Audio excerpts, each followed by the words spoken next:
Y bueno, nuevamente agradecerles su espacio, agradecerles su tiempo a todas y todas quienes nos acompañan aquí.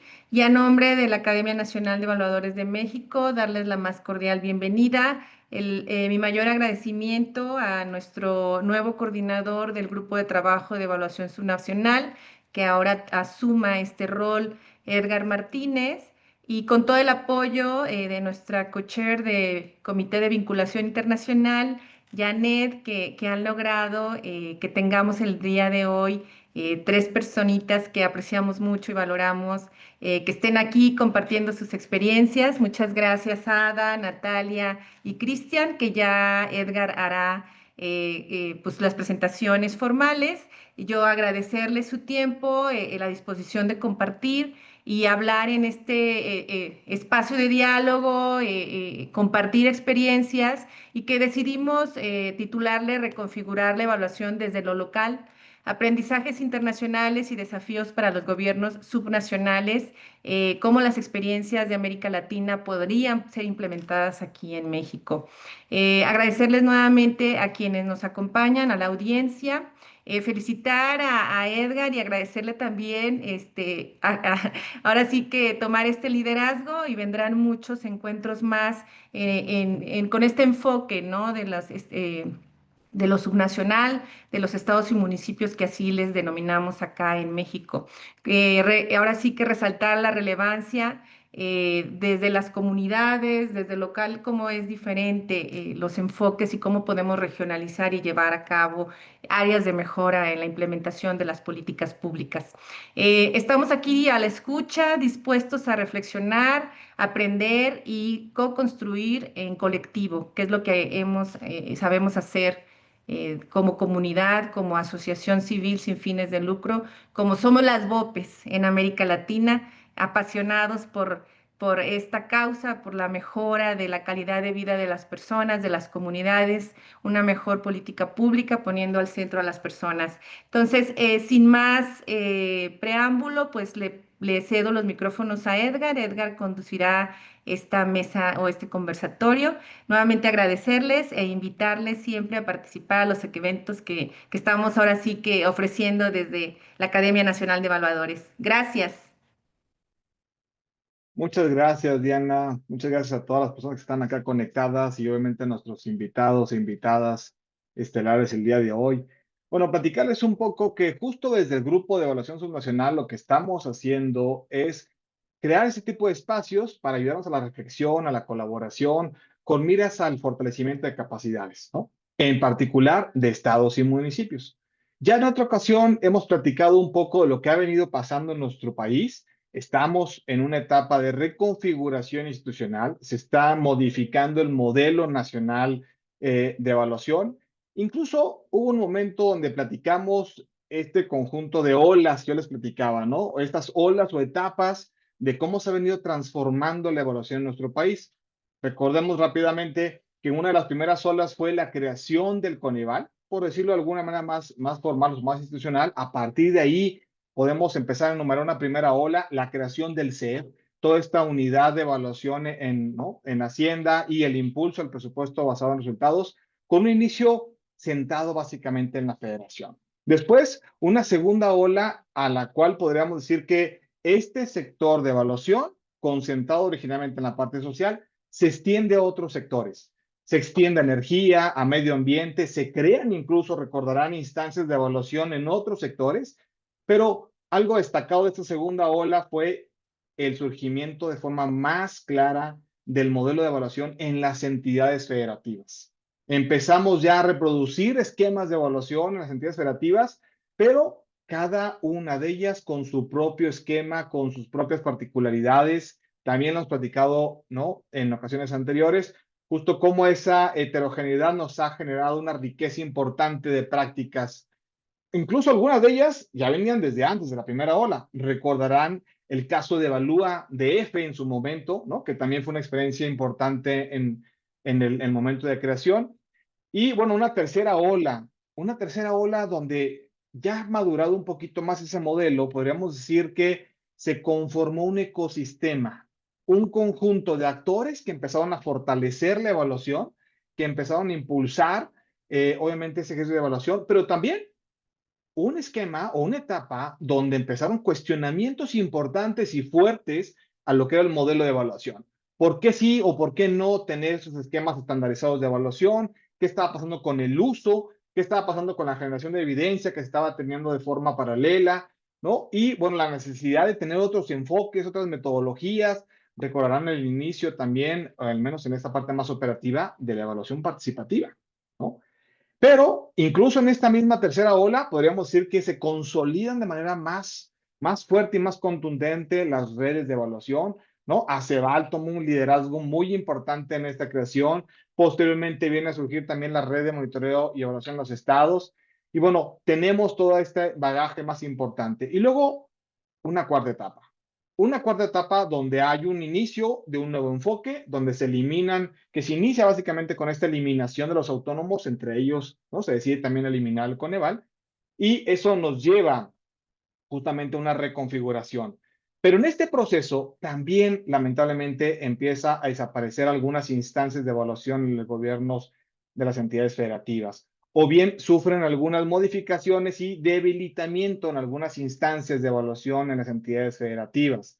INEGI toma, a nivel federal, INEGI toma un liderazgo importante, un actor relevante, un actor con credibilidad, un actor que viene a consolidar también parte del proceso de evaluación, se queda con la evaluación integral de la política, y Hacienda toma un liderazgo más activo en el tema de la evaluación de programas y pareciera ser que también en la interacción con los gobiernos subnacionales. Entonces, bueno, esta reconfiguración nos viene obviamente a plantear este esquema, ese es el contexto, esta es la panorámica que tenemos hoy en día, y como evaluadores, pues nos conviene hacer un alto en el camino.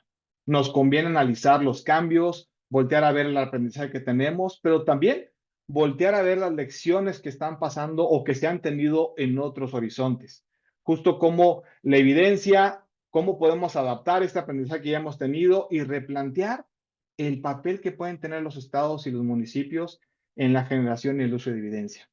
En otro momento hemos hablado también de esta posibilidad de crear unidades de evaluación y uso de evidencia, pero hoy en particular lo que queremos, y por eso tenemos a 3 colegas invitados el día de hoy, que con su gran experiencia nos van a aportar justo una visión más integral y que podemos tener lecciones importantes para poder seguir debatiendo este ejercicio. Y permítanme hacer una presentación de cada uno de ellos y después les daremos la palabra en ese mismo orden. Se encuentra con nosotros Cristian Crespo Rojas, quien justamente nos aportará 3 perspectivas del uso de evidencia. Cristian tiene un máster en políticas públicas por la Universidad de Berkeley y es doctor de política social por London School of Economics. Cuenta con una amplia experiencia en diseño, en evaluación de políticas públicas, habiendo trabajado justo en el gobierno de Chile a nivel central y entiendo que también a nivel local, así como en universidades tanto de Chile, de Estados Unidos, de Reino Unido. Ha coordinado equipos interdisciplinarios y ha ejercido la docencia en temas de gestión pública, de innovación, de evaluación. Actualmente es el director ejecutivo del Centro CLIR para América Latina, donde justo impulsa las estrategias regionales para fortalecer las capacidades institucionales de evaluación y el uso de evidencia en la toma de decisión. También se encuentra con nosotros Ada Ocampo, quien nos hablará justo de los retos de la evaluación a nivel global. Ada es socióloga con maestría en planificación y gestión del desarrollo por la Universidad de Gales, en Reino Unido. Durante básicamente 3 décadas trabajó en el sistema de las Naciones Unidas en distintas regiones del mundo, impulsando la evaluación como herramienta clave para el desarrollo. Es cofundadora de la Organización Internacional para la Cooperación en Evaluación, YOCE, y de la Red de Evaluación de América Latina y el Caribe, RELAC. Además de haber sido copresidenta de Evales GIS y colaboradora del Fondo Mundial de Parlamentarios para la Evaluación. Actualmente preside la red global IDEAS, donde justo busca promover una cultura global de evaluación orientada al aprendizaje y la rendición de cuentas. Y también se encuentra con nosotros Natalia Aquilino, quien nos aportará justo una reflexión importante de la evaluación desde lo local o desde lo territorial, platicando la experiencia de Argentina. Ella es politóloga, especializada en evaluación de políticas públicas, ha liderado equipos multidisciplinarios en América Latina, África y desarrollado más de 30 evaluaciones de impacto de sistemas de monitoreo y evaluación para programas sociales, educativos y productivos. Fue directora de evaluación del Ministerio de Economía y asesora en la Secretaría de Asuntos Estratégicos para la Presidencia de Argentina, ¿no? Durante una década dirigió el área de monitoreo y evaluación de CIPEC y colaboró con organismos nacionales con Naciones Unidas como el PNUD, ¿no? O la OIT. Es profesora de posgrado en universidades argentinas, pero en la Universidad Argentina e incluso en universidades internacionales, y también hoy actualmente es vicecoordinadora de la Red de Seguimiento y Evaluación América Latina y el Caribe, RELAC. Muchas gracias a los tres por estarnos acompañando el día de hoy. Bien, bueno, con esta presentación vamos a iniciar justo en ese orden. Entonces, le cedo la palabra a mi compañero Cristian Crespo. Muchas gracias, Edgar, Diana, todos los colegas de ACEVAL, de la Red MIE, quienes nos acompañan de los estados, en México, de las provincias, en Argentina. En verdad, un gusto estar aquí con ustedes. Preparé una muy breve presentación como para poder ordenar mi idea, ¿ya? A la que llamé preguntas respecto al uso de la evidencia en el nivel subnacional, y ya les voy a explicar por qué tomé ese enfoque, ¿ya?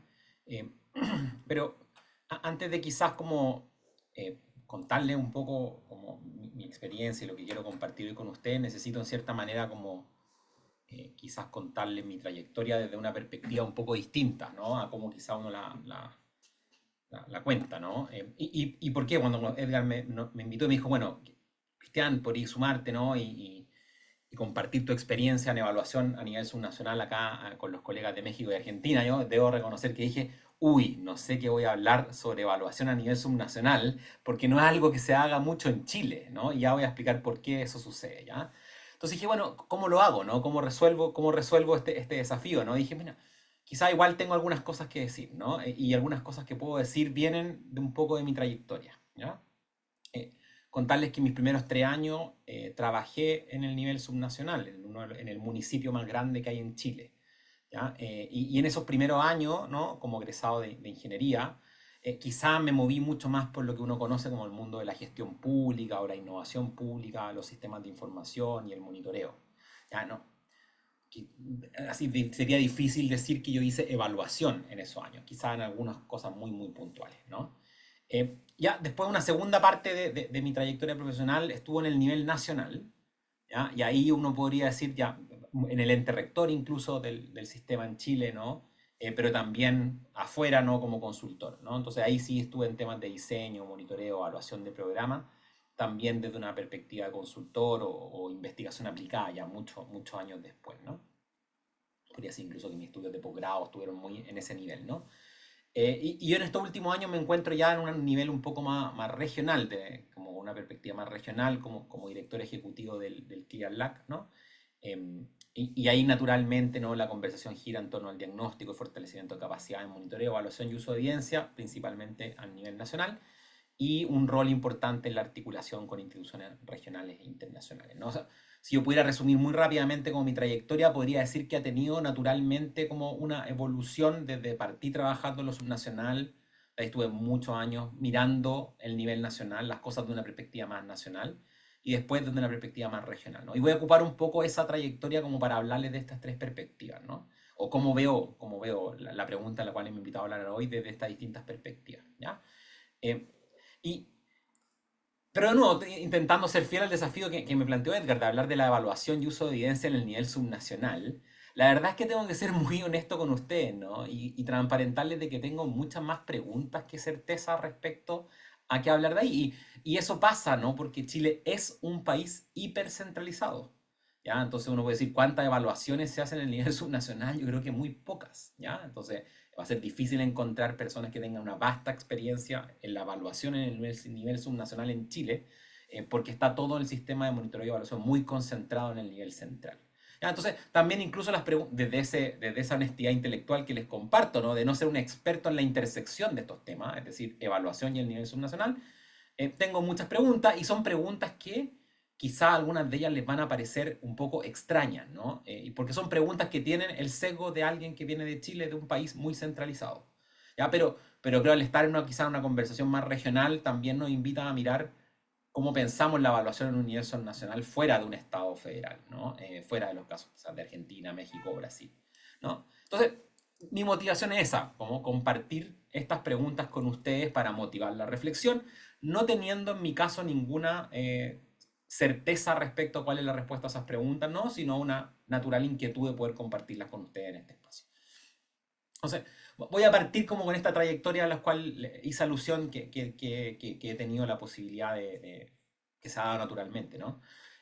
Partí, por ende, desde el nivel subnacional, ¿no? Entonces, al pensar y recordarme a mí mismo 15 años atrás, ¿no? ¿Qué pregunta me haría hoy, ¿no? Pensando en este desafío de como el uso de evidencia en el nivel subnacional, ¿no? En Chile, ¿no? Vuelvo a aclarar eso en Chile, ¿no? Y me preguntaría como, ¿desde dónde partimos? ¿No? ¿Dónde está el mayor retorno de la evidencia en el nivel subnacional? ¿Ya? Me haría como esa pregunta bien como fundamental de entrada, ¿no? Si hoy tuviera como que repetir mi experiencia, ¿no? Pasando por el nivel subnacional, ¿no? Y intentando promover el uso de evidencia ahí, ¿ya? ¿Y por qué me haría esa pregunta? ¿Por qué no partiría de facto diciendo que lo que hay que empujar en Chile es la evaluación a nivel subnacional? Porque en la práctica lo que me encontré cuando trabajé en este nivel subnacional es que las preguntas estaban varios eslabones más atrás, ¿ya? Incluso en la municipalidad de Puente Alto, que es el municipio que tiene más población en Chile, está en Santiago y tiene hoy día 667.000 habitantes. Las preguntas que a mí me tocaba recibir cuando trabajé ahí eran ¿cuántos requerimientos recibimos al mes? ¿No? ¿Respondemos o no respondemos en el plazo esos requerimientos? ¿No?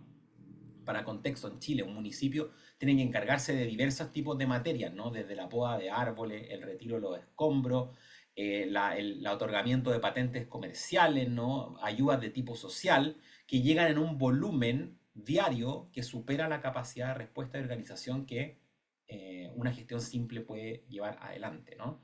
Entonces, puede parecer súper simple lo que estoy diciendo, pero el hecho de lograr cómo sistematizar eso, ponerlo en un sistema de información, darle un flujo de un proceso donde se acortaban múltiples actividades que no agregaban valor y lograr poner eso en un dashboard para las jefes de área o autoridades que estaban ahí, tenía un retorno y un valor que era mucho más alto que yo mismo pude percibir en un comienzo. Y déjeme contarle una anécdota, ¿no?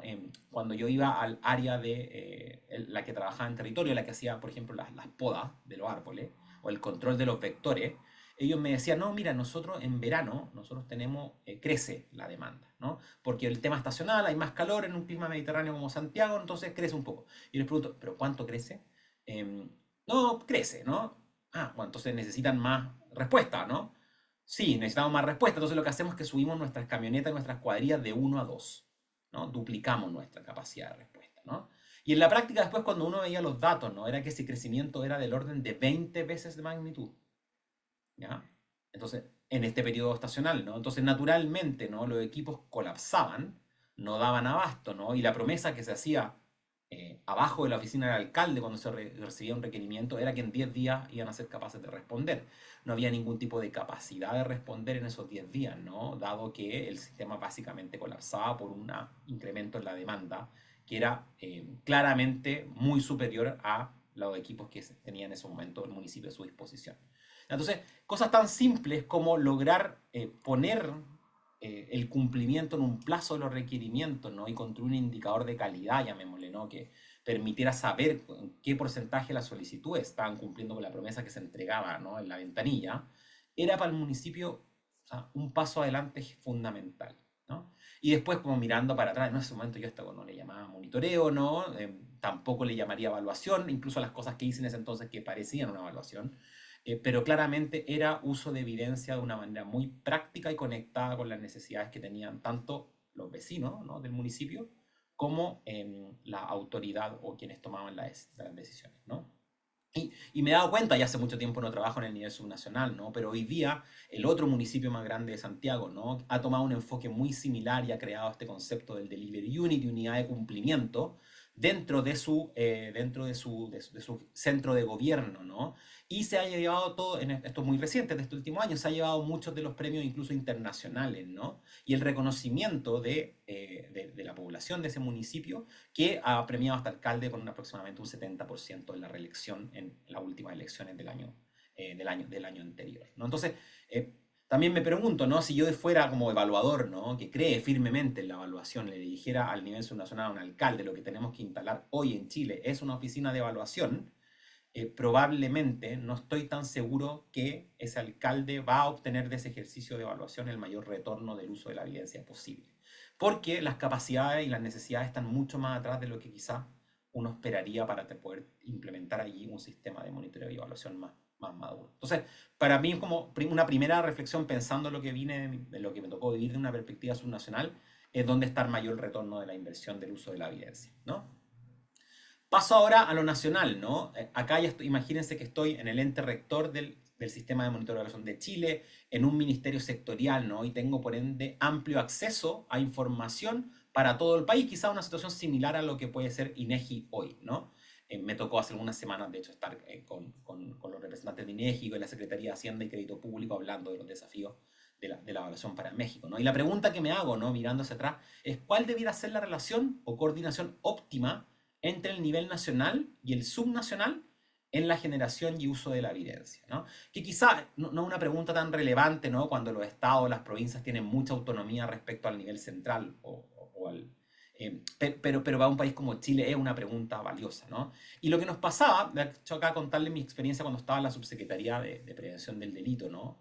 Lo que nos pasaba es que nosotros intentábamos que los gobiernos locales, ya sea regionales o municipales, diseñaran un plan sólido técnicamente, priorizaran problemas de seguridad, ocuparan los datos para tomar buenas decisiones, pero en la práctica eso no pasaba, ¿no? Las capacidades no estaban. Lo que terminaba pasando es que los equipos llegaban con las soluciones sin tener muy claro cuál era el problema, ¿ya? Entonces, ¿qué fue lo que hicimos y cómo fuimos trabajando con ellos? Fuimos tratando de encontrar un balance entre lo mejor del nivel central, que era este acceso a esta economía de escala para el uso de la información, y el conocimiento territorial y local que tenían los equipos, ¿no? ¿Y qué fue lo que hicimos? Fuimos parametrizando y automatizando un conjunto de decisiones, como por ejemplo, cuáles son dentro de un posible problemas de seguridad que tiene un territorio, una región o una comuna, aquellos que son más importantes para ese territorio a partir de los criterios que ellos comúnmente ocupaban, pero de manera automatizada según la data administrativa con la cual contábamos. Y logramos hacer eso incluso en el nivel territorial o barrial, donde lográbamos construir automáticamente mapas que nos identificaban, por ejemplo, los barrios donde habían mayores niveles de actividad criminal y violencia.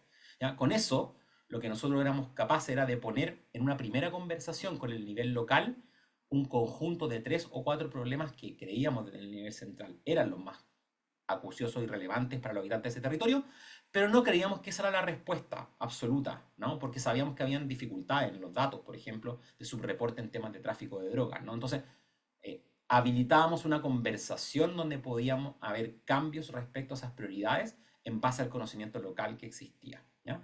Y acompañábamos lo anterior de modelos quizás más teóricos de cómo resolver ese problema en ese territorio, ¿no? Íbamos avanzando en conjunto a construir un plan juntando lo mejor de ambos mundos para poder llegar después a una forma ordenada de mostrar esos problemas, cómo abordarlos y tener indicadores que luego nos permitieran hacer el monitoreo y la evaluación. Entonces, de nuevo, mirando hacia atrás y pensando en cómo podemos articular y generar un buen engranaje, particularmente en el momento en que está México, ¿no? de cambio institucional en lo que es su sistema estadístico de monitoreo y evaluación y por ende la relación que existe entre el nivel central y lo subnacional, ¿no? Creo que estas preguntas pueden ser relevantes, ¿no? ¿Cómo nos apalancamos y obtenemos lo mejor de cada uno de los niveles, ¿no?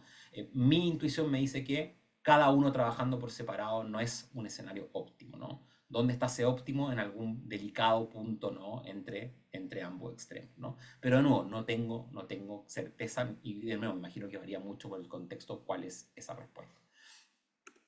Paso ahora quizá a la perspectiva más regional, ¿no? El rol que estoy ocupando ahora, ¿no? Y también me hago preguntas sobre cómo abordar lo subnacional, pero ahora desde esta posición, ¿no?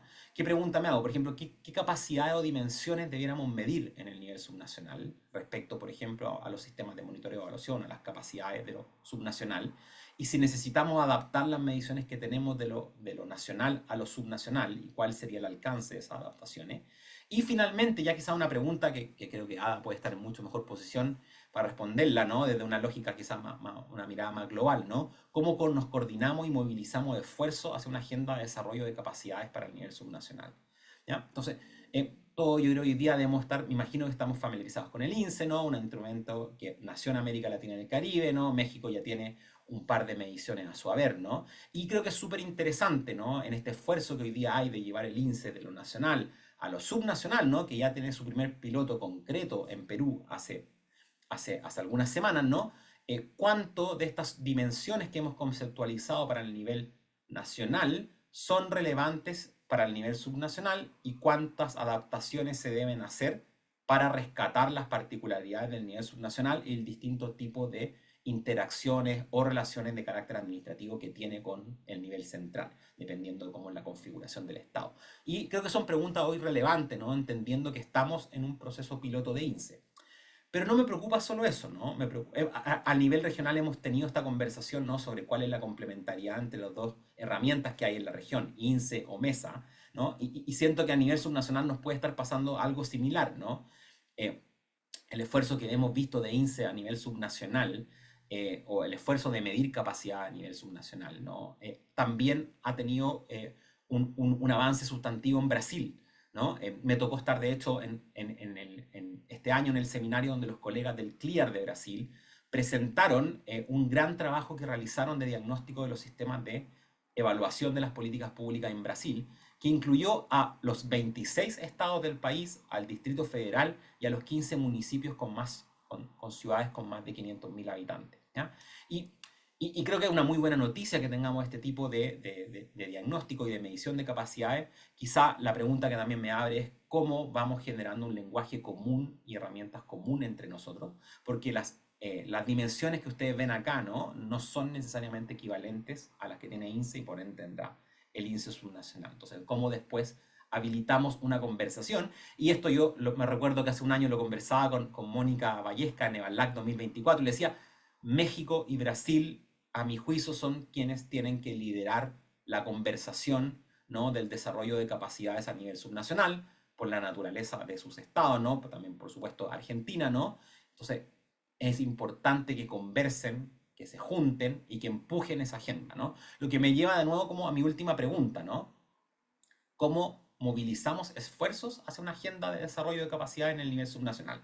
Y yo les transparento, ¿no? Estando en la posición de Clear Lake, ¿no? Que gran parte de la agenda y el foco está en el nivel nacional, ¿ya? Porque ese es el nivel que privilegian los actores con los cuales generamos la mayor cantidad de alianzas, ¿ya? Y eso a veces puede ser muy injusto porque tenemos gobiernos subnacionales que muchas veces pueden tener más población que una entidad nacional, ¿no?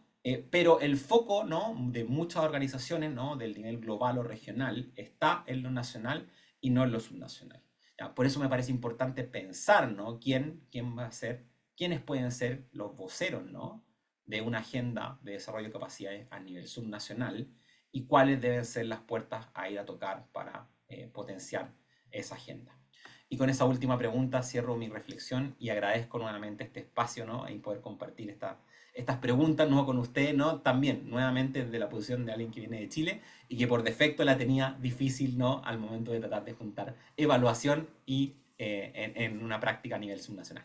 Muchísimas gracias. Muchas gracias, Cristian. Creo que le diste una muy buena salida justamente a cómo resolver esa coyuntura en la cual te colocamos. Pero muchas gracias. Y bueno, ahora toca el turno de Ada Ocampo.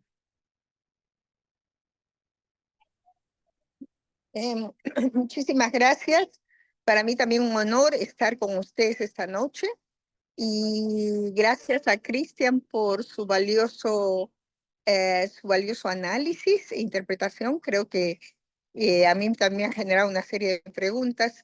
No voy a responderlas, no es el propósito de mi presentación. A mí me han pedido que hable sobre los retos globales voy a hablar sobre algunos retos globales desde mi perspectiva, pero al mismo tiempo voy a tratar de vincularlos a las áreas regionales y subregionales también. De alguna manera planteando algunas preguntas y así, como decía Cristian, tal vez generando más preguntas que respuestas, pero de eso se trata. Cuando estaba preparando las notas de mi presentación, pues no tengo un PowerPoint, pero sí preparé algunas notas que después las pienso circular, si es que ustedes estuvieran de acuerdo. Me preguntaba y me remontaba a aquellos años, yo creo que hace más de 15 años ya, cuando empezamos a hablar de globalización, de que la globalización tenía un efecto importante en cómo el diálogo a nivel mundial se producía, cómo las intervenciones de desarrollo tomaban forma, cómo esto incidía en políticas o no políticas nacionales y hasta subnacionales, ¿no? Y entonces me hice la pregunta, ¿actualmente estamos en un contexto similar de globalización? Quizás no, o quizás sí, pero quizás tampoco sea la pregunta que interesa. Lo importante es que ocurren tantas cosas a nivel global que nos cuesta mucho relevar el ritmo y más aún analizar los efectos que estos cambios a nivel global en lo político, en lo económico, en lo social y en lo ambiental están generando, cuáles son las consecuencias y cómo esto afecta o se liga a temas de evaluación, tanto a nivel global como a nivel regional, nacional y subnacional. Entonces, si bien no tengo eh, no tengo, un segundito, no tengo un PowerPoint. Voy a fijarme en mis notas un segundo y ya, y aquí voy a arrancar. Tenemos algunos aspectos, no alcanza el tiempo y tampoco es mi intención hacer un análisis exhaustivo de lo que ahora está sucediendo, pero sí quisiera resaltar algunos cuestiones importantes y cómo estos estarían afectando o no a la manera como realizamos las evaluaciones, cómo las conceptualizamos o diseñamos, cómo las implementamos y sobre todo, qué nivel de influencia tienen actualmente o potencialmente para un mundo mejor y más justo, para políticas públicas más equitativas y más justas, para cerrar las brechas o disminuirlas, por lo menos las brechas que generan la desigualdad en nuestros países. Somos la región más desigual del mundo y mantenemos ese título lamentablemente y al parecer seguiremos manteniéndolo porque las cifras no nos benefician. Entonces, quisiera hablar sencillamente, primero, empezar diciendo que como todos nosotros conocemos, la democracia está siendo amenazada a nivel global. A nivel global, la democracia amenaza y se está reduciendo. En un estudio realizado por The Economist, la revista The Economist de Gran Bretaña, una revista de gran prestigio, más del 40% de los países del mundo no son ya puramente democráticos. O son híbridos o son menos que híbridos o ya se encuentran en dictaduras. Muchos se encuentran en camino a uno de estos estadios y por lo tanto hablar de democracia en el mundo quizás ya no es posible, sino hablar de cómo rescatar la democracia y cómo las diferentes disciplinas están trabajando para contribuir al fortalecimiento de la democracia. ¿Tiene la evaluación un rol aquí? Vamos a verlo, yo diría que sí. Las amenazas que sufre la democracia tienen efectos en varios campos, pero en esta oportunidad que estamos hablando de evaluación a nivel subregional, el uso de la evaluación, creo que es importante enfatizar los resultados negativos, los efectos alarmantes que la democracia tiene en la institucionalización de los países, en la institucionalización a nivel regional, subregional, subnacional, como lo querramos llamar. Esta afrenta contra la institucionalización también tiene efectos que tienen que ser tomados en cuenta y que perjudican o que nos hacen exigir pensarnos en cómo abordar la evaluación en un contexto cambiante donde la democracia y la institucionalización están yendo en pendiente descendiente. También hablamos, y este es un tema, un panel que tuve la gran oportunidad de compartir con Natalia, quien está acá hoy día, y también con otros colegas en la RELAC, sobre los efectos de la posverdad, y los discursos que se generan a través de la posverdad en todos los campos. Pero quizá los que más nos deberían llamar la atención es los efectos, los mensajes de trusverdad, de la posverdad, para desinformar en temas de recursos humanos, de tratados internacionales, de convenios internacionales que eventualmente han participado y contribuido a mantener la democracia, incluyendo el balance de poderes, incluyendo la búsqueda de políticas públicas más equitativas y más justas, etc. También tenemos a nivel mundial conflictos que están no solamente desarrollándose en áreas regionales, sino que tienen un impacto global enorme. Vemos que las alianzas políticas han cambiado tremendamente. Vemos aliados y no aliados que eran impensables en pocos años atrás. Y este cambio en las alianzas políticas está trayendo una serie de consecuencias en lo económico, solo para resaltar un solo elemento, los aranceles. Están trayendo una serie de efectos económicos, por ejemplo, en el precio del petróleo, a raíz de los conflictos en las zonas de Rusia y Ucrania, cambios de alianzas políticas con otras prioridades políticas, etc. Y tienen asimismo un efecto sumamente grande en temas que muchas veces se utilizan, o en términos que muchas veces se utilizan en reportes de evaluación, en discursos de evaluación, en capacitaciones en evaluación. Están teniendo una serie de efectos en exclusión social, aumento de las disparidades, aumento de la migración, presión sobre los servicios sociales, etcétera, etcétera. Las estadísticas informan de que los conflictos los conflictos y sus efectos están dando lugar a que por lo menos en este momento tenemos más de 40 millones de personas desplazadas eh, que se encuentran como en calidad de inmigrantes o refugiados, de los cuales más del 50% son mujeres y niños. Entonces, la evaluación debe mirar esto y seguir hablando como si estos cambios no la afectaran. Me parece que sería un gran error. La evaluación necesita adaptación y ajustes constantes. Es decir, que no se trata de abordar la evaluación como se hacía en el pasado, que el contexto ha cambiado, pues ajustemos, esta es nuestra nueva propuesta. No, los cambios, yo no creo que tengamos ni un minuto de vacaciones cada vez que escuchamos las noticias, escuchamos cada día, cada hora algo nuevo, algo está pasando. Entonces la evaluación, por tanto, necesita estar en permanente periodo de ajuste. Enfoques que puedan adaptarse, obviamente no al 100%, pero que puedan adaptarse a las nuevas situaciones. Más que nunca necesitamos sobrepasar dicotomías que no nos llevan a ningún lado. Por ejemplo, la evaluación, desde mi gusto, sigue en la práctica, quizás no en el discurso, más ligado a lo técnico que a lo político, cuando debiera tener las dos dimensiones.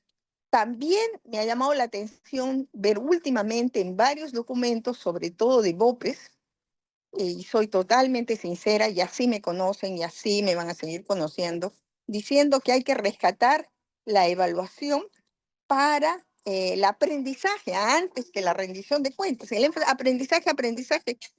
Bueno, yo quiero llamar la atención en esto. Si nos enfocamos solo en el aprendizaje o predominantemente en el aprendizaje, podríamos entonces hablar de evaluación y su potencial contribución para la democracia. Podríamos hablar de evaluación y su relación con el buen gobierno.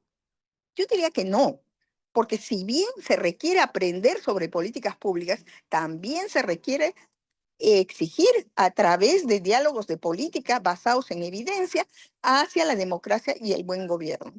Ser en abordar la evaluación estableciendo estos vínculos y no separando. Las dicotomías no nos llevan a mucho. Que todo tiene que ser transformador, no todo. En gestión social, que la evaluación es muy útil para la gestión social, para la gestión pública, necesitamos elementos que no necesariamente son transformadores. Es importante sobrepasar las dicotomías, establecer la vinculación explícita entre evaluación y democrática, evaluación y buen gobierno, evaluación y equidad, evaluación y derechos humanos, que cada vez se ven conjuntos, y evaluación de la complejidad y no solo de la simplificación. Yo pienso que los índices son excelentes contribuciones que se han hecho, pero que tienen la virtud, porque es una virtud, de simplificar esa compleja la realidad en un índice. Y es valioso, pero necesita ser complementada. O sea, no puede ir solo. Necesita ir de un análisis que rescate la complejidad de los momentos que vivimos. Y obviamente para eso el desarrollo de capacidades diferenciado, porque no todo el mundo necesita el mismo enfoque para el desarrollo de capacidades, para garantizar, entre otras cosas, también una participación activa de la sociedad civil. Ahora, termino un minuto, Edgar, por favor. Termino diciendo que, por ejemplo, ¿y esto qué efecto tiene con los gobiernos regionales? ¿Qué efecto tiene con los estados descentralizados? Yo diría que bastante, porque se pueden, aparte de abordar la evaluación para los buenos gobiernos a ese nivel, vinculando con la democracia, viendo cómo se genera evidencia para mayor equidad, mayor cobertura, que nadie se quede atrás. También es importante desarrollar políticas públicas a ese nivel que se basen en evidencia proveniente de la evaluación para llevar adelante esos procesos, para llevar adelante procesos que involucren a la sociedad civil, que piensen en otros actores no tradicionales que puedan tener una voz importante y que el gobierno nacional a su vez pueda participar o pueda incluso aprender de lo que los gobiernos nacionales puedan estar haciendo. Hasta ahí, dispuesta a enviarles mis notas y a seguir contribuyendo en la medida de lo posible. Esta es una reflexión bastante honesta de mi parte y espero que por lo menos les levante algunas preguntas. Muchas gracias. Muchas gracias, Ada. Muchas gracias. Y creo que justo la reflexión que nos pones en la mesa también tiene un espejo en varios gobiernos subnacionales en nuestro país, ¿no? Ese tipo de alianzas técnico-políticas también es importante en este proceso. Bueno, le damos ahora la palabra a nuestra colega Natalia Aquilino. Gracias, Edgar, Diana, por este espacio para compartir, para discutir junto con Cristian, con Ada, con todos los colegas y las colegas de ACEVAL y de otros países también que están presentes. Muy agradecida, como siempre, de verles, abrazarles y un gran saludo en nombre de toda la RELAC que está tratando este tema también de manera sistemática para poder hacerle frente a si se quiere, avallazamiento del cual hablaba Ada sobre las instituciones de evaluación en nuestra región, de la mano de quizás prácticas no tan democráticas como las que solíamos conocer. Me voy a referir con mucha precisión, en la medida que eso sea posible, al tema que Edgar me planteó para esta conversación. A mí me desafió muchísimo, creo que viniendo de un país federal con muchas complejidades para usar, hacer y gestionar evaluaciones, esta idea de pensar la reconfiguración de lo local me pareció súper atrayente, así que le agradezco mucho a Edgar por pensar ese desafío. Sé por lo que está pasando en México, con lo cual me gustaría tirar para discutir más que nada 3 grandes hipótesis sobre cómo pensar esa reconfiguración y cómo pensar la acción política, ¿no? Nuestra incidencia como evaluadores que queremos avanzar en esta agenda desde un lado más de trinchera que académico. Entonces, lo primero que me gustaría decir, y quizás es una reflexión más de corte sistémica, porque me gustaría pensar en los países federales y traer algunos aprendizajes de Argentina, tiene que ver con cuál es la vía de la evaluación, ¿no? ¿Cuál es el camino de la evaluación en países federales? En segundo lugar, me gustaría hacer una referencia a algunos aprendizajes de provincias argentinas y finalmente una pequeña reflexión sobre el nivel municipal. Nosotros no tenemos la idea de lo subnacional, pero sí el nivel municipal, en el cual además hay un hermanamiento muy fuerte con Jalisco, con lo cual voy a tratar de tirar tres, como decía, hipótesis en ese sentido. En primer lugar, me da la sensación, y sobre todo habiendo escuchado a los colegas, que actualmente todo lo que tiene que ver con el engarce de la evaluación como función estratégica del Estado en nuestros países tiene este gran desafío que ha tenido históricamente, que es articular el nivel de gobierno con autonomía, pero también con esas responsabilidades que son propias y que están más en el territorio y que de alguna manera posicionan, ¿no?, a la gobernanza en distintos ámbitos. Eso implica que en lo que hemos visto en estos años de avances y retrocesos, en algunos casos uno podría decir que predomina una coordinación normativa centralizada, ¿no?, como este es el caso de lo que era México con el Coneval, y en otros casos vemos, más el caso de Argentina, una coordinación mucho más cooperativa y voluntaria. Entonces, quizás uno podría reflexionar, hay un viejo paper, creo que era del BID, que habla del camino que hizo México, de lo sectorial, de lo social, a lo más global y sistémico a nivel de los estados federales, como una gran propuesta, como una gran vía, ¿no?, para la evaluación, pero creo que también hoy estamos presenciando otro tipo de vías que tiene más que ver con esta idea de poder evaluar desde los territorios y con esa idea poder construir algo un poco más, si se quiere, federal. Ahora, me da la sensación, y acá voy a discutir con algo de lo que todos seguramente hemos leído, todos los que estamos en esta sala, que tiene que ver con esta idea de la coherencia intrasistema, de la cual hablaban Nuria Kurilgrau en su momento y Sonia Ospina en ese viejo texto buenísimo de comparación de los sistemas en nuestra América Latina, y me da la sensación que habiendo corrido cierta agua bajo el puente, ya no podemos pedirle la coherencia, ¿no? Yo discutiría esa idea de coherencia porque me parece que nos hemos quizás extralimitado en esta voluntad de totalizadora que le hemos puesto a la evaluación, sobre todo en lo que hace a su mirada más desde el Estado, ¿no?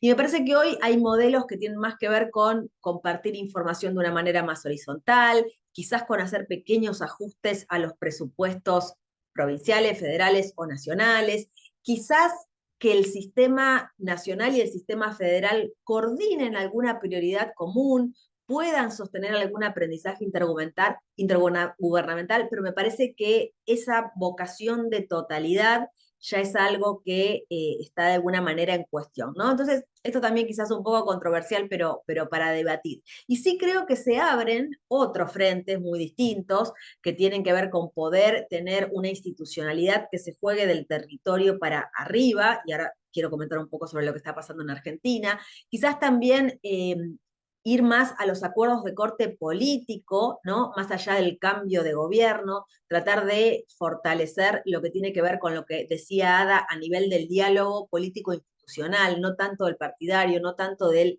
la maquinaria estatal, sino poder construir en la clase política si se quiere, un endorsement, ¿no?, de la idea de evaluación y del uso de la evaluación. Y por supuesto, esto acompañado siempre con las capacidades técnicas que sabemos que necesitamos y que existen. Entonces, como en el caso argentino, uno no tiene ese marco federal que tenía o que era inspiración. Yo siempre digo a mis alumnos o les decía a mis alumnos hasta el año pasado, que Coneval era nuestra meca, ¿no? Como hemos visto que eso no funciona, por lo menos en nuestro país, sí me da la sensación que ha facilitado el surgimiento de lo que podríamos llamar prácticas más cooperativas, acuerdos más informales. Yo siempre digo, es como que en Argentina la evaluación es esa voluntad. Entonces, me da la sensación que vamos a avanzar más o que vamos a poder dar la pelea en este nuevo contexto que no es favorable a la evidencia si gobernamos esas diferencias que aparecen en los estados y no pretendemos esa vocación totalizadora que teníamos en los 90, ¿no? Entonces uno podría decir como hipótesis que la evaluación progresa no tanto por coherencia estructural, rechazando la hipótesis de las colegas, sino por una coordinación más inteligente en los territorios. En segundo lugar, ¿qué surge de lo que está pasando en Argentina? Que es un poco, Argentina nunca ha tenido este camino sectorial, ¿no?, que tuvo México, creo que eso hay que decirlo, sino que tiene más que ver con una lógica política de cómo los distintos gobiernos provinciales, los gobernadores, y las gobernadoras, para ponerle nombre y apellido, quieren hacer, ¿no?, de la gestión pública una gestión de más calidad.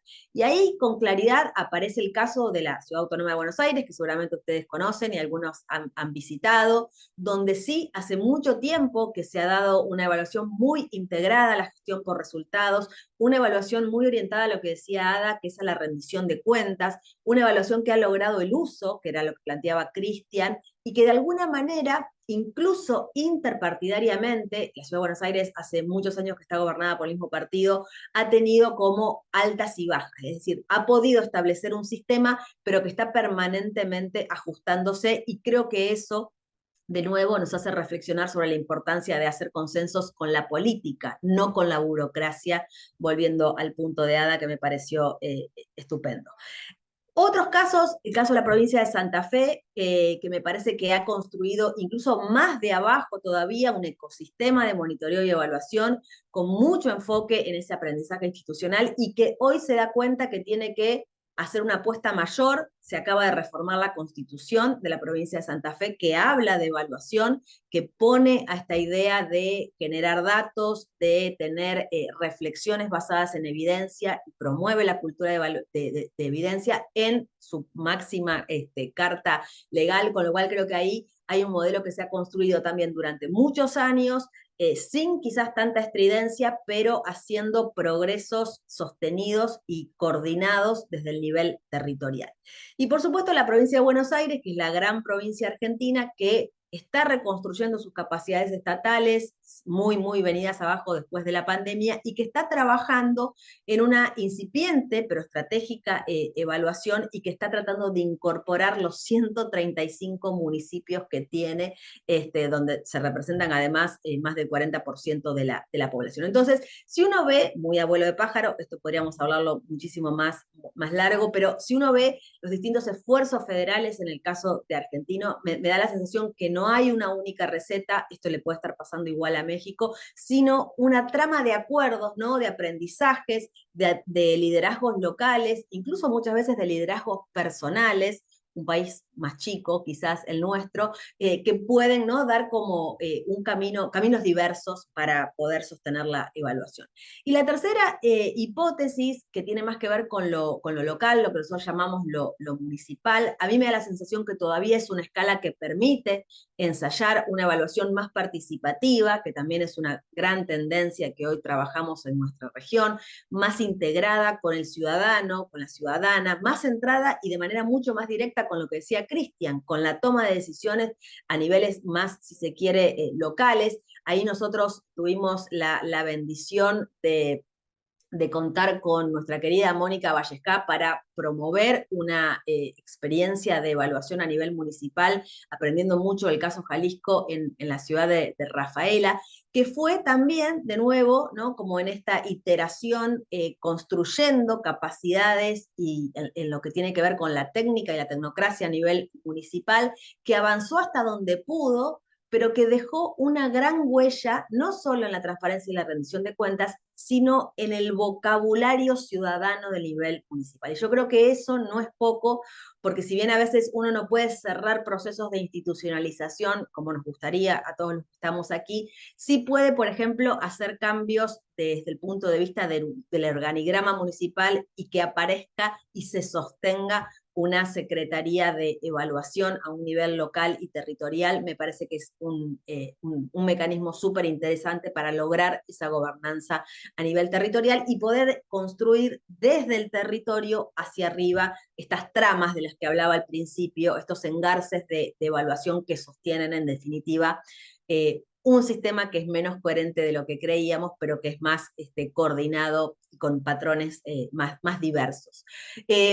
Yo creo que las experiencias municipales como esta que les cuento muestran que cuando la evaluación se enraiza verdaderamente en la gestión local, puede dejar de ser un instrumento de control, ¿no? Y se vuelve mucho más una práctica de confianza con la ciudadanía al involucrar, ¿no? De manera participativa ese monitoreo permanente.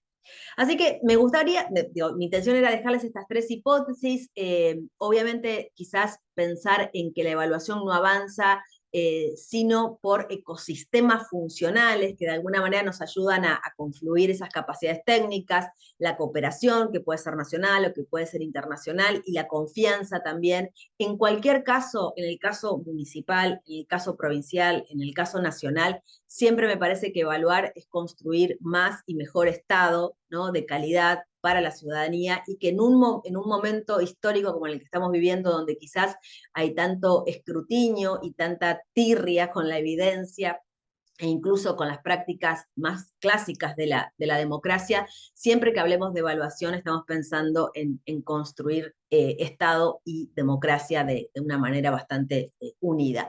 Así que me parece que tenemos que, para cerrar, promover juntos, aquellos que vivimos en países federales, una agenda federal de evaluación mucho más basada en el aprendizaje, creo yo, en la cooperación que describía recién entre niveles de gobierno, y por supuesto también en una articulación con redes que sabemos que hoy son globales, que son federales, que son regionales y que nos pueden ayudar a avanzar de esta manera. Cerraría diciendo que con base en lo que conozco de Argentina y lo que hemos aprendido también en este tiempo, fortalecer el sistema por sus partes, que a veces son partecitas, desde abajo es mucho más efectivo que hacerlo por el todo. Así que muchísimas gracias por estos minutos de conversación. Muchas gracias, Natalia. Y totalmente de acuerdo contigo en esta frase que nos dijiste, evaluar es construir más y mejor Estado, ¿no? Totalmente. Creo que una cosa que en ocasiones luego dejamos de lado en algún proceso es las respuestas del gobernante. Muchos de esos esquemas de evaluación están inmersos, obviamente, en un proceso burocrático, en un proceso gubernamental. Y al final de cuentas, el gobernante tiene dudas genuinas, tiene preguntas, ¿no? Sobre qué funciona mejor, ¿no? ¿Dónde le va a redituar de una mejor manera cierto enfoque o no? Y obviamente, a la par, como bien lo decía Ada, con este tema más de rendición de cuentas, ¿no? No desbalancear ¿no? Esos componentes, tanto el aprendizaje, que es importante, pero también el esquema de rendición de cuentas, porque en un marco más global, la evaluación tiene mucho que ver con los procesos democráticos. Si todos somos del mismo partido, si todos somos igualitos, pues va a ser más difícil que nos cuestionemos o que nos preguntemos cosas unos a los otros, ¿no? Pero bueno, vamos a entrar ahora ya a la fase de diálogo y a la fase de preguntas. Y igual, por favor, los tres me gustaría que se sintieran libres de responder. Ya hubo algunos colegas que nos plantearon algunas preguntas acá en el chat. Las iniciales obviamente fueron para Cristian por ser el primer ponente. Pero bueno, digo, ahí en ese tenor, Cristian, ¿no? Que nos preguntaban ahí un poco cuáles las ventajas de ser un enfoque o tener un enfoque más centralizado en el caso de Chile, ¿no? Y este tema más de los retos y oportunidades que se veían, o que vislumbra CLEAR, ¿no? Para el desarrollo de los sistemas estatales, incluso me atrevería a decir, un poco contrastado con lo que bien nos apunta Natalia, ¿no? Que en ocasiones fortalecer sus partes nos puede incluso brincar a un tema nacional. Pero bueno, si quieres iniciamos con eso, Cristian, y luego pasamos a las preguntas que están ahí para Ada. Sí, quizás quiero conectar esa pregunta como con la última reflexión que hacía Natalia, ¿no? Respecto al uso, ¿no? Y yo creo que es importante entender que hay distintos usos y que esos usos pueden variar incluso dependiendo del nivel, ¿no? Em, Ahora, lo importante es que la evaluación responda a una demanda específica, ¿no? Y que al responder a una demanda específica no sea utilizada de una manera que sea útil, ¿no? En general en el ámbito público, ¿ya? Y eso puede tener distintas maneras, ¿no? Desde lo local me hace mucho sentido efectivamente como esta quizá una mirada más participativa, más conectada como con las decisiones locales de un territorio, ¿no? Y ese puede ser un uso, ¿no? Ahora, si lo pienso desde Chile y desde el nivel central, ¿no? Y quizá en línea con lo que respondí, el sistema de monitoreo y evaluación en Chile nace desde Hacienda, ¿no? Por ende tiene un eminente sesgo de uso para la toma de decisiones para el presupuesto de la nación, ¿no? En un estado también que no es federal, ¿no? Entonces, bajo esa premisa, ¿no? Lo importante para ese sistema que tuvo esa arquitectura es que efectivamente el sistema de monitoreo y evaluación produzca insumos que permitan apoyar la toma de decisiones presupuestarias, ¿no? Si esa es la premisa con la cual nació, ese debería ser uno de los usos que tiene. Por supuesto, también para el aprendizaje y la mejora de los programas, ¿no? Pero si estuviera sirviendo para eso, ¿no? Naturalmente, el principio fundamental de por qué existe ese sistema empieza a ser cuestionado, ¿no? Ahora, creo que sobre todo en los últimos años en Chile está cumpliendo con esa premisa, ¿no? El sistema de monitorización está siendo usado para la toma de decisiones de presupuesto. Ya, de hecho, puedo compartir algunas noticias muy recientes en prensa que muestran eso, pero yo ya vengo de eso, que estoy adentro del sistema de cierta manera, tengo acceso a esa información, ¿no? Está, aunque es público, están los informes de finanzas públicas del Ministerio de Hacienda. ¿Ya? Entonces, eso, como esta idea de volver siempre a encontrar, a siempre pensar en cuál es el uso de la evaluación, a pensar muy activamente en eso, ¿no? Porque si efectivamente la evaluación no está dando respuesta a un uso concreto, sea cual sea este, independiente de cuál sea el nivel, naturalmente su relevancia decae, ¿no? Entonces creo que esa es una reflexión que es importante siempre tener a la vista. Y lo segundo, y quizás ahí para aclarar, ¿no? Con la pregunta que Janet nos compartió respecto a retos en México en el nivel subnacional y otro comentario que ahí estuvo, creo que el reto de lo subnacional al cual yo me refería refiere al desarrollo de capacidades y refiere al desarrollo de capacidades desde una organización que es regional. ¿Ya? Entonces, lo subnacional, en cierta manera, compite en prioridad en la agenda con lo nacional. ¿Ya? Entonces, eso es un reto para lo subnacional, ¿no? Pensando en el desarrollo de capacidades. No estoy en absoluto cuestionando su relevancia, la tiene y creo que es muy alta, pero claramente hay una competencia en quién está en el centro de la agenda y quién no, ¿no? Y eso hace para lo subnacional un desafío, ¿no? Yo creo que eso es importante reconocerlo. No, no sea, esto aplica no solo a México, ¿no? Sino también a cualquier nivel subnacional. Diría eso, para ahí concluir. Muchas gracias, Cristian. Y luego, bueno, hay una serie de preguntas también para nuestro colega Ada, y una que nos plantea Janet, muy importante, ¿no? Sobre este ejemplo que ella nos pone ahí en el caso de migración, ¿no? Entonces, bueno, ¿cómo, si los términos de referencia o si el mandato original de la evaluación no lo consideró, cómo poderse incluir esta perspectiva en las evaluaciones, ¿no? Y enfocarse justo a las poblaciones desplazadas, ¿no? Esa es una pregunta, Ada. Y también hay otro colega que nos plantea justo si puedes mencionar algunos ejemplos de la evaluación contextualizada. Ya. Sí, muchas gracias. ¿Me escuchan bien? Sí, sobre la primera pregunta, vi el comentario de Janet que decía acá no tenemos guerra. Me parece importante empezar por ahí. Acá no tenemos guerra, pero tenemos situaciones de mucha migración. Yo quisiera decir que en muchos países no hay guerra, pero los conflictos regionales que existen en diferentes países están generando efectos a nivel global que son importantes tener en cuenta. Desplazamiento hacia nuestros países, pero tal vez no solo guerra, sino inestabilidad política, ¿no? Dentro de la región tenemos situaciones de desplazamiento en varios países, siendo Venezuela quizás el principal país que desplaza población, y ese efecto migratorio genera cambios, genera efectos a distintos niveles en los países, ¿no?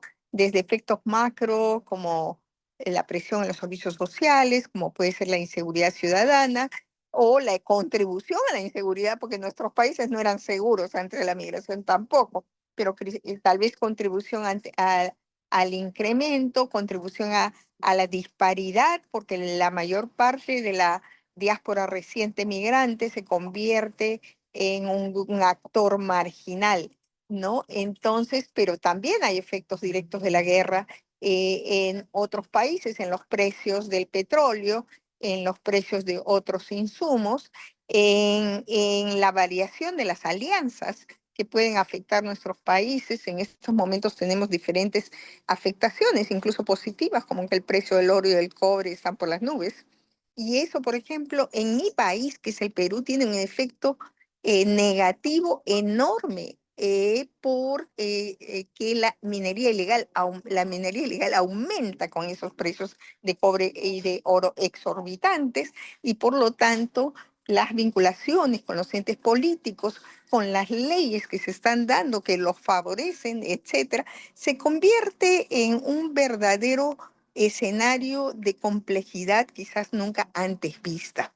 Pero nosotros no, en ese contexto no podemos seguir haciendo la evaluación como la venimos haciendo. Entonces, sí, la primera pregunta es, ¿cómo hacer si una evaluación no prevé eso en su conceptualización? O si estamos evaluando una política pública que no ve ese aspecto, o un programa, o una estrategia regional o nacional que no incluye esos elementos.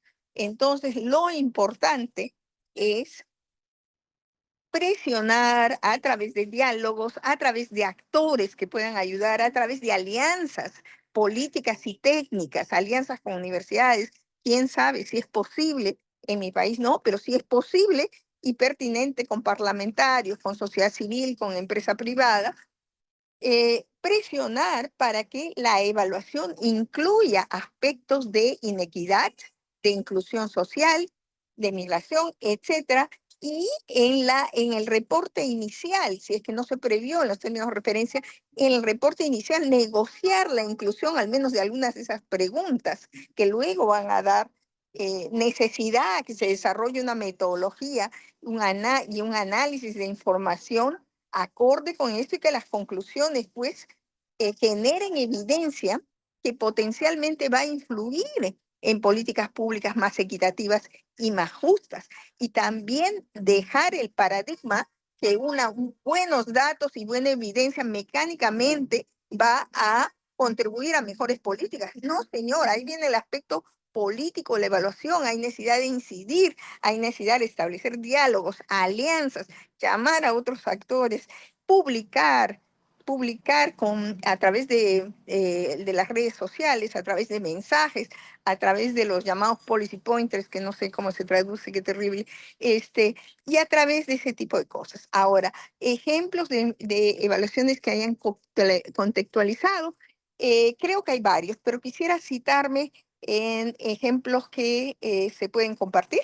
Eh, Tenemos, por ejemplo, las evaluaciones lideradas por los países con enfoques ODS, donde se han incorporado varios ODS que tienen que ver con la igualdad, la reducción de inequidades, con el enfoque de género, con no dejar a nadie atrás, con políticas públicas más esto.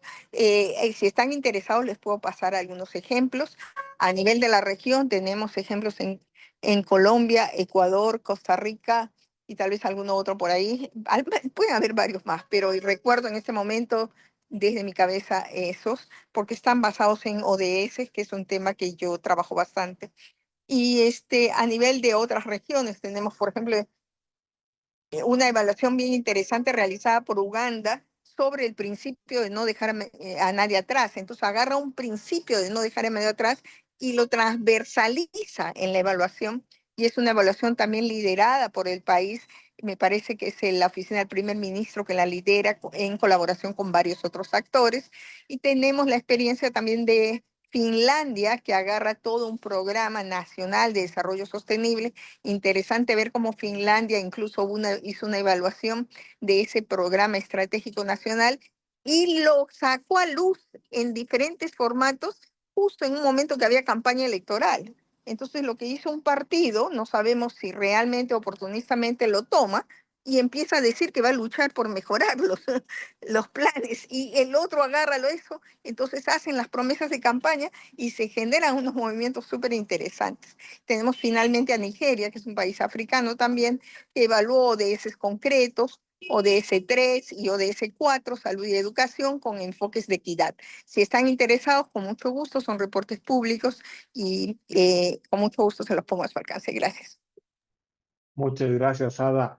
Y bueno, también hay una serie de preguntas para Natalia, seguramente porque le hiciste un ojito, Natalia, pero que nos puedas platicar más el caso de Rafaela, ya que lo pusiste en la Ahí lo mesa y vi. despertó cierto interés, ¿no?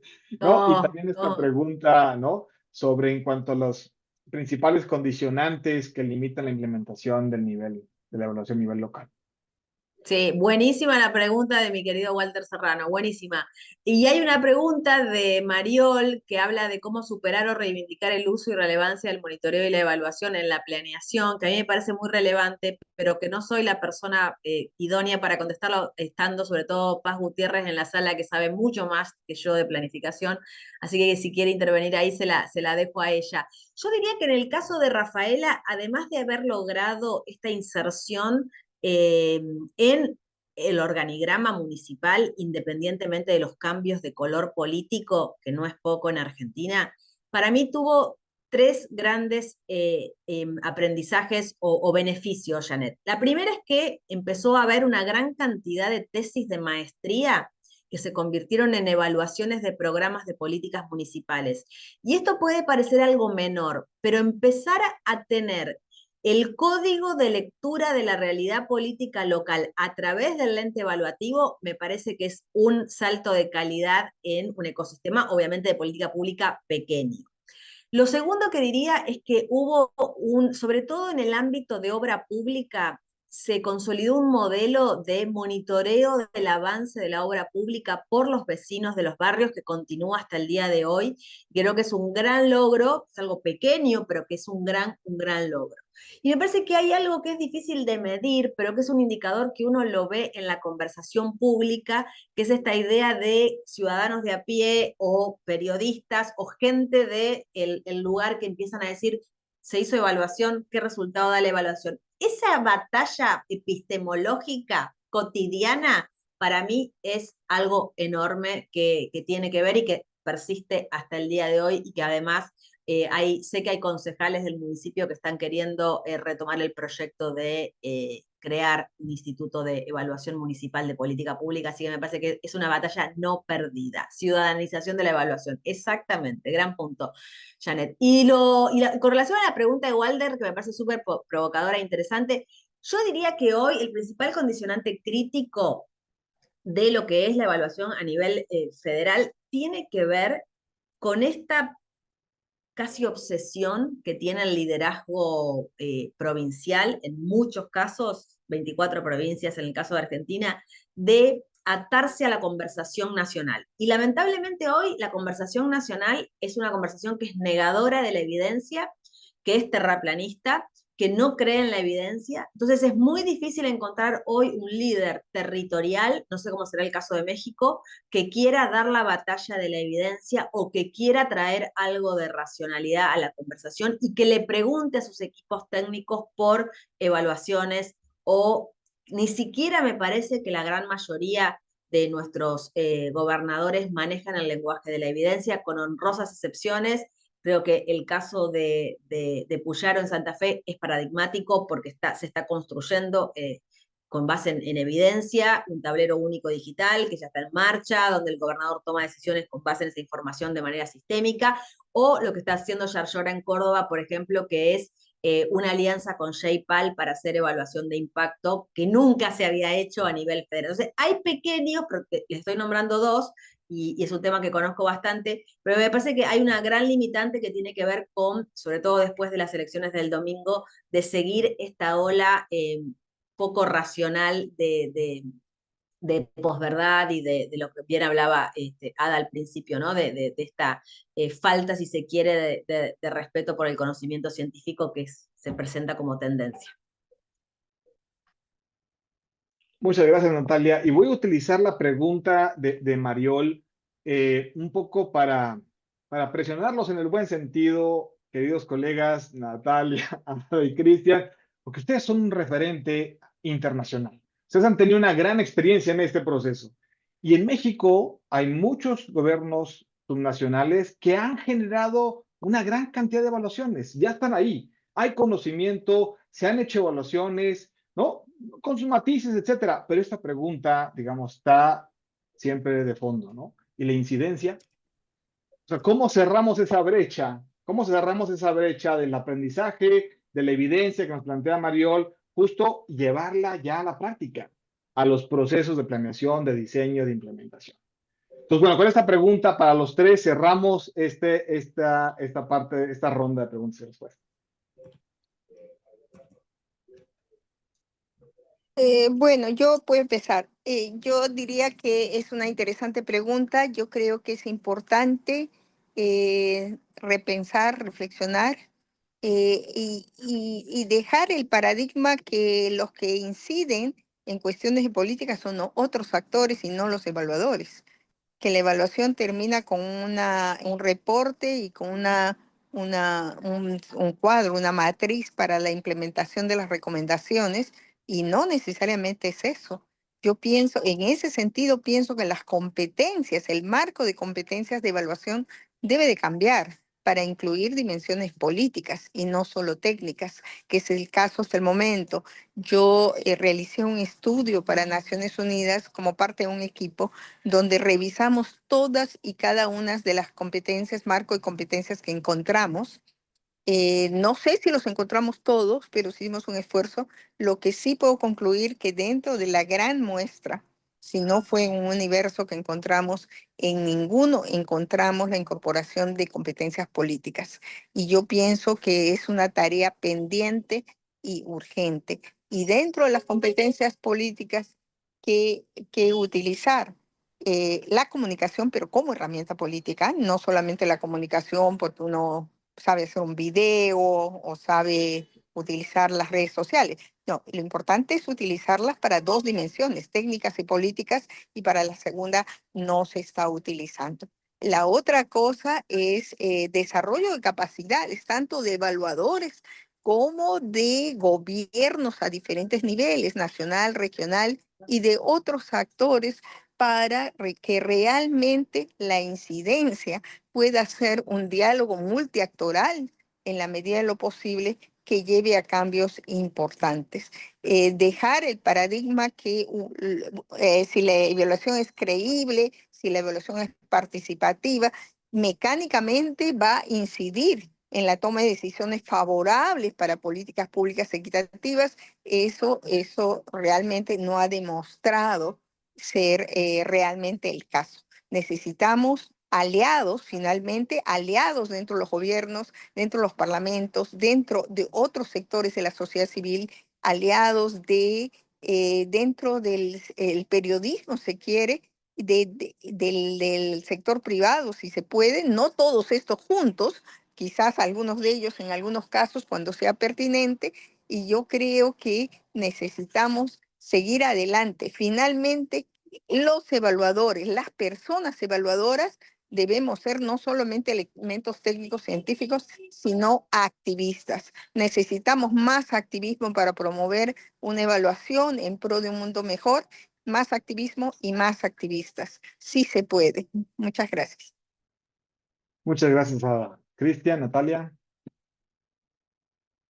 ¿Quién se anima? Estamos ya en el cierre, últimos Dale, minutos. Cristian, dale, dale. Bueno, yo creo que es bien lindo que estamos también a veces quizás en veredas un poco distintas, estamos todos como contribuyendo por el mismo fin, ¿no? Pero naturalmente a mí me toca jugar una posición donde me toca tener quizás un rol de interlocución más directo con los gobiernos, ¿no? Lo que cambia un poco como los tipos de conversaciones o el tipo de interacciones que podemos tener, ¿no? Y el tema de uso de la evaluación, de hecho, cuando hace 2 años como empezó el CLEAR en la Universidad Católica, ¿no? Naturalmente, la larga tradición que tiene el CLEAR en la región, ¿no? Desde México anteriormente. El tema de uso de la evaluación era uno de los principales dolores de casi todos los gobiernos con los que conversamos, ¿ya? Y la respuesta sobre cómo fortalecer el uso de la evaluación variaba un poco según el país, ¿no? Chile te iba a decir, oye, vinculemos todo esto más con presupuesto, ¿no? Eso es lo que hemos hecho. Colombia te iba a decir, oye, nosotros hemos logrado vincularlo más con la planeación. Costa Rica te iba a decir, mira, nosotros tenemos este modelo más participativo, ¿no? Más multiagente, donde anclamos la respuesta. Y nos fuimos dando cuenta de que, pero todos tenían dolores, ¿no? Y habían algunas luces o atisbos de avance, ¿no? Y por eso lo que quisimos hacer, más que tratar de nosotros traer la respuesta, era habilitar el espacio para que los gobiernos conversaran sobre esto, sobre esta temática en específico, uso de evaluación, entre ellos. No en un webinar, ¿no? Que pasa y luego la conversación queda un poco ahí, sino de manera permanente, ¿ya? empezamos a habilitar ese espacio. ¿Ya? La primera vez lo reunimos a finales de agosto, virtualmente, y la segunda vez lo reunimos hace 2 semanas, en EVANLAC 2025. Ya tuvimos a 7 representantes de gobiernos de la región hablando de uso de la evaluación y compartiendo su experiencia. Y la idea de esto es que sean siempre las mismas personas que están hablando para que puedan profundizar sobre esta materia y para que finalmente ya después no nos necesiten a nosotros para hablar sobre esto, queden en contacto entre ellos, ¿no? Y el intercambio de conocimiento y experiencia pase entre ellos, ¿ya? Desde Clear creo que es uno de los proyectos más lindos que tenemos, en el sentido de que habilitamos este espacio de conversión regional e intercambio de experiencia entre ellos, y lo vamos a seguir cultivando a lo largo de todo el próximo año, en este primer año que su foco está en uso de la evaluación. Después conversaremos sobre otros desafíos, ¿no? Entonces, más que tarde quizás de tener nosotros la respuesta, estamos tratando de generar el espacio para que quienes tienen más probabilidad de una mejor respuesta puedan conversar entre ellos, hacerse las preguntas, ¿no? Y ayudarse mutuamente. Adelante, Yo solo Natalia. voy a contribuir diciendo que no es posible incidir en quien no quiere ser incidido. Y la política muchas veces no quiere ser incidida porque conoce el rumbo que tiene que tomar. Entonces, me parece que ahí hay una discusión que tenemos que replantearla, y creo que nosotros, y voy a hacer si quiero, un mea culpa latinoamericano, le estuvimos hablando estos últimos años, sobre todo a la institucionalización de la evaluación. Y creo que es hora de dejar de hablar de institucionalización y empezar a entender de evaluar para qué. Y yo creo que el gran desafío que hoy tiene América Latina para alzar la voz es evaluar para volver a crecer. América Latina hace 15 años que no crece de manera sostenida. Nosotros no podemos seguir hablando de tecnocráticamente de la evaluación. Creo que tenemos que ir a dar una discusión que es más de corte político, aunque algunos colegas probablemente no se sientan cómodos en esto, y poner valores sobre la mesa, ¿no? Un poco lo que decía Ada, evaluar en el contexto de los ODS, evaluar para reducir las inequidades. Tenemos que tener un mensaje más político, porque si no logramos hablar el lenguaje de la política, nos van a ignorar. Me parece que ahí hay un gran replanteo que tenemos que hacer como comunidad evaluadora, y alzar la voz de una manera más contundente y más sólida, y hablar el lenguaje de la política, que además muchas veces tiene un volumen más alto. Nosotros hablamos muy suave. Somos gente contemporaneizadora, somos gente que se basa en los datos, que tiene una racionalidad que hoy la política latinoamericana dejó de tener. Si nosotros no nos ayornamos y no entendemos que el lenguaje cambió, el lenguaje comunicacional, el lenguaje de redes, me parece que las chances de incidir se nos reducen día a día.